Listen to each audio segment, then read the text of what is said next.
What is going on, everybody? Been a diehard Pistons fan since '03 and starting to get cautiously optimistic about this Pistons team.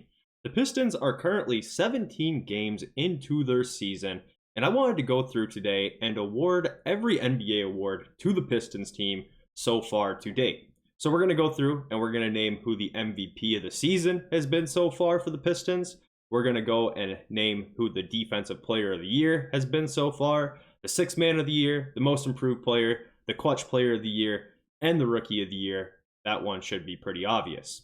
So we're going to hop straight into it, and for the Pistons MVP to date, it has to be Cade Cunningham. Right now, Cade is currently averaging 24 points to go along with 6 boards and 9 assists. He's shooting 44% from the field, 36% from downtown, and 80% from the free throw line.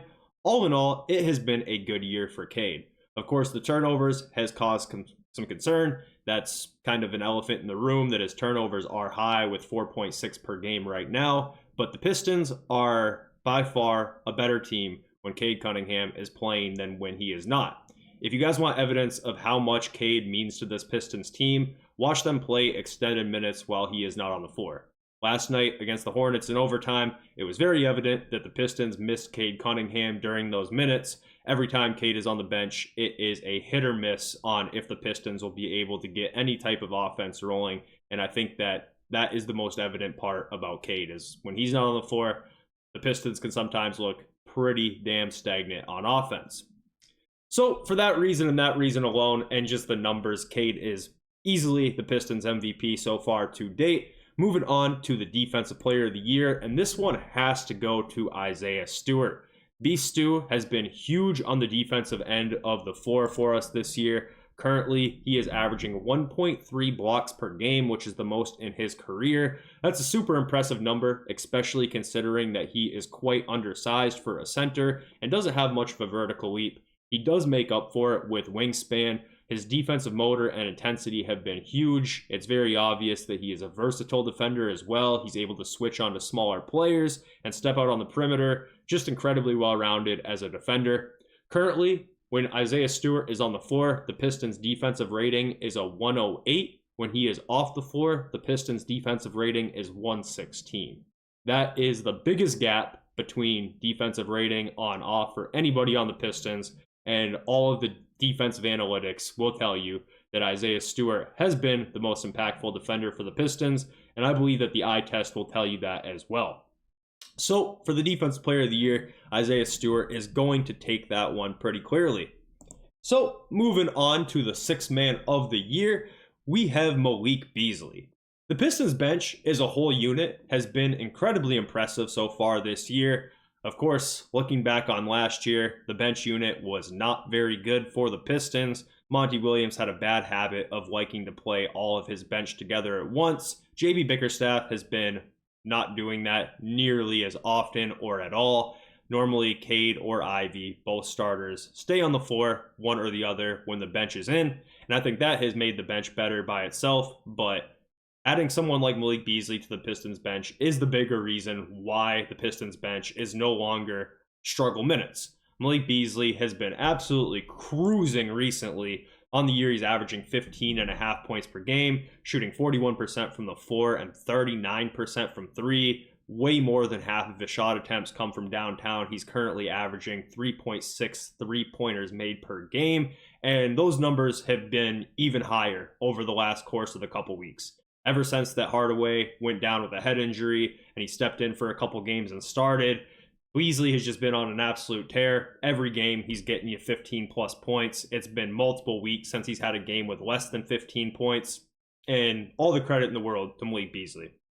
He has been my favorite signing, my favorite addition from the offseason. He brings so much energy to this team.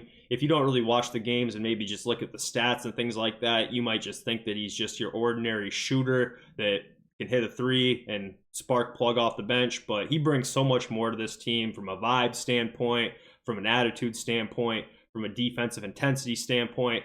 I don't think there's enough time in the world for me to explain what I think about Malik Beasley being added onto the team, because I think he's been huge and he is easily my pick for Sixth Man of the Year. So moving on to Most improved, we have Jaden Ivey. Jaden Ivey last year averaged 15.5 points per game. This year he is up to 18. Last year Jaden Ivey averaged 3.5 rebounds. He's up to 4.5 this year. Last year he averaged 3.8 assists. He's up to 4.3 this year. He's took his field goal percentage up, his 3-point percentage up. Everything has been pointing in the right direction for Jaden Ivey. All that to say, he of course still does have some issues with his game that we will hope to see improve even more over time. But I think that Ivey has really stepped up big time this year, moved back into a full-time starting role for the entirety of the season, hasn't came off the bench at all this year like he was at the start of last year. I've been really impressed with Jaden Ivey.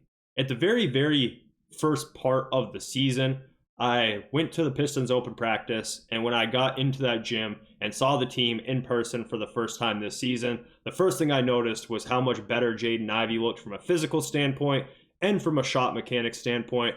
I think that despite the numbers maybe not being a huge increase, and they've kind of been going down over the past couple weeks, Jaden Ivey is my most improved Piston so far this year. So moving on to Clutch Player of the Year, we're going to have to give this one to Cade Cunningham. Again, that's a second award, so shout out to Cade. The Pistons have been in a number of close games this season, many of which have not gone their way, a couple that have. But what has been most impressive in any of those clutch situations, for a positive, has been Cade's blocks.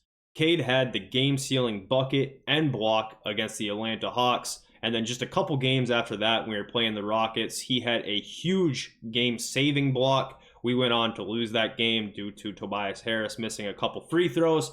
But all in all, down the stretches of these games, the Pistons have been looking like a young team closing out games. But here or there, Cade will give you a tough, nice clutch block or get you a bucket in a tough situation that makes him my favorite and my pick for Clutch Player of the Year so far for the Pistons.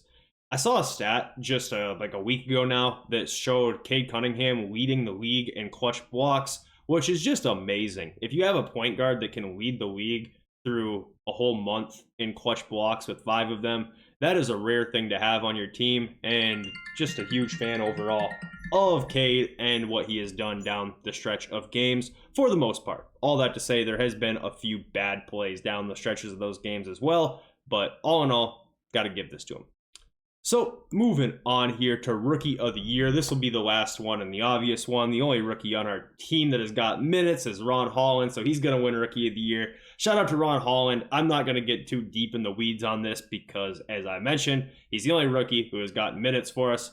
But shout out to Bobby Klitman. Hope he comes back soon. I did a whole video on Ron Holland recently, so if you want to hear me talk more about him, go watch that. I think I uploaded it 2 or 3 days ago now. So let me know what you guys think. Let me know if you would give these awards to anybody else on the Pistons roster, and I'll catch up with you soon.